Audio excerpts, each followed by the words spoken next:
that had been around we don't know how long. But let's just focus on this. Why do I put it at 18,000 years when most historians and Egyptologists, with the exception of a few of us, and those are usually African-centered ones, put it at around 3,500 BCE or 3,100. Now 3,100 BCE is a favorite with Europeans because they do not like to think of any nation being so far antecedent to Greece. And how far, even when you put it at 3,100, how far in advance of ancient Greece is that, which is the foundation of Western society? And they say the foundation of all learning and science, which we'll deal with in a minute. How far ahead is that? The Greeks didn't even come on the scene with any degree of as a nation until 331. 331 BCE. Look at the difference between 3,100 and 331. This is a black nation in the Nile Valley, which we're going to deal with that a little more in a minute, that precedes the first white nation. Dr. John G. Jackson tells us these were the first civilized white folk on earth, the Greeks. The first. 331. Now look at the space of time. Some of them, like Breasted and others, will say 3,500, but they won't go that far. Why do I say 18,000? Look at the difference in time between 3,500 and 18,000. Because the founding of ancient Kemet, through which, where the Bible, what? Originated. Yeah, y'all got to stay with me now, because I'm not going to do all the time. We together. Where it originated in ancient Kemet, Misnam, Egypt, is where it originated, right? We're now talking about how old is this place where it originated. And Rogers has said it existed at least 3,000 years before there was any Hebrew. So the Hebrews couldn't have written it because it was around before they got here, before there was any. But he said 3,000 years. I'm taking it back some now. We said that the first Hebrew was in 1675. So it's 3,000 years before that would bring us to what? 4675. Right? 4675.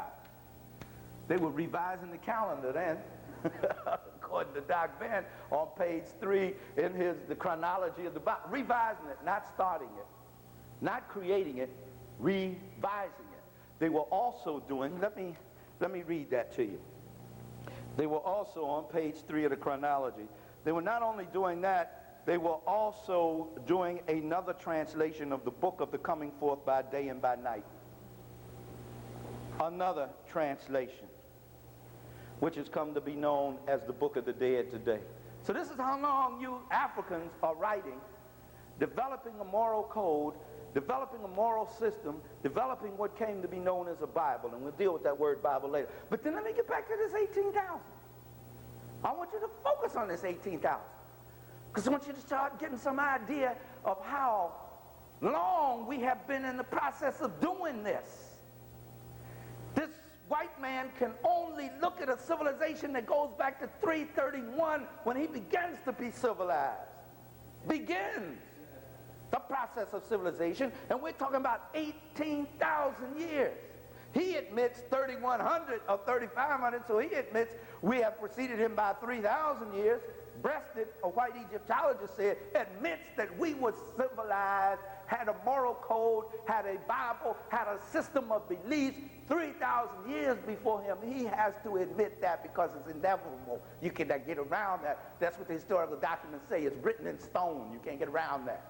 However, I'm at 18,000. Shaka, why are you there? Because according to the tradition, and I'm hooking up tradition, that's mythology, with history. Because mythology, as Rogers tells us, is a kind of shadowy history. Mythology is a way of telling history. But like they didn't have televisions and movies and things back then, so they used mythology to spice the story up. They used imagery. Because imagery enables people to do what? To do what? To see, to comprehend, and also to what? Understand and to retain. Maintain and remember through imagery is how you do it. White boy use it every day on us. Imagery. Imagery is always important. So it's been using it for years. The story says that Offset, misnomered Isis by the Greeks, Offset, do you have this information up here? Okay, and I can erase the board then and start all over again. And keep that figure 18,000 in mind. Offset, Greeks called Isis. Osar, the Greeks called him what? Okay, y'all gotta move fast. Osiris, proper name, how you do it, is Osset and Osar. And I put Osset first because she was the one who planted the first seeds in that land. They went in to the Nile Valley from Cush. At that time, Cush was all over the world. We're going to deal with Cush later, so table that, we're going to come back to it. They went in and planted the first seed, started the science of agriculture. He started the science, and Osar started the science of husbandry and of beer making and wine making. And that's what the tradition says, that's what the history of ancient Kemet says, that's what most scholars are agreed upon, that the beginning of ancient Kemet starts with the foundation of the science of agriculture in that land, and also the bringing of the alphabet and reading and writing, which was brought by Osset. Now, I cover that in this book, African Woman, the Original Guardian Angel. I also deal with that, they're coming into the Nile Valley there, and how they became gods and goddesses, and what that really means in terms of scientific symbology in African Genesis. Now, that's all the story says. How do I come up with the date 18,000? In science, Blacks in Science, Ancient and Modern Times, edited by one of my colleagues, Dr. Ivan Van Sertima, and there's so many wonderful scholarly papers in there. One of the things that is made very clear, that the beginning of agriculture, as people had believed some time ago, did not start in the so-called Middle East over here in the land between the two rivers, which was about 7,000 years before the Common Era. But actually it was 10,000 years older that they had domesticated and developed the seed for 7 crops. I believe it was wheat, rice, barley, and about 4 or 5 others. I can't remember all of them. Agriculture is the foundation of any development towards civilization. It takes one from the hunter-gatherer nomadic stage, makes one sedentary so you can sit your behind down and think about something else other than how to feed your stomach. That's what agriculture does. And the black woman created agriculture.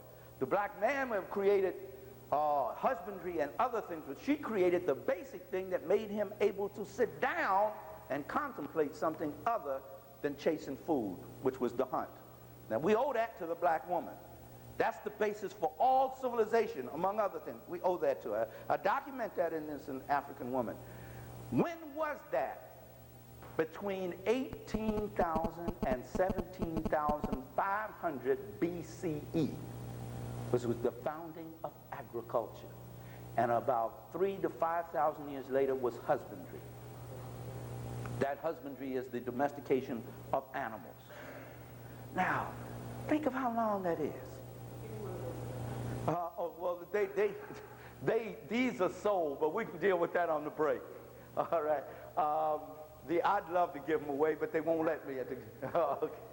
Now, we're talking about, I'm going to have a chance for question and answer here in a minute, because we try to wrap up each section and move to the next. But 18,000 years ago, the black woman came up with a much more efficient way to feed the human race, which minimized the danger for survival, because the hunt was a chancy thing. You might get your groceries or you might become groceries. I mean, that was always the case there. Those options existed there. So she came up with a way for more efficient food production up between 18,000 and 17,500 years ago. That was the beginning of the Kemetan, what was to become the Kemetan World Empire, when Osar and Osset left from Cush and went there into the Nile Valley in what was Lower Egypt. Now, the way this map is incorrect, and I meant to hang the other one up here correctly. This map is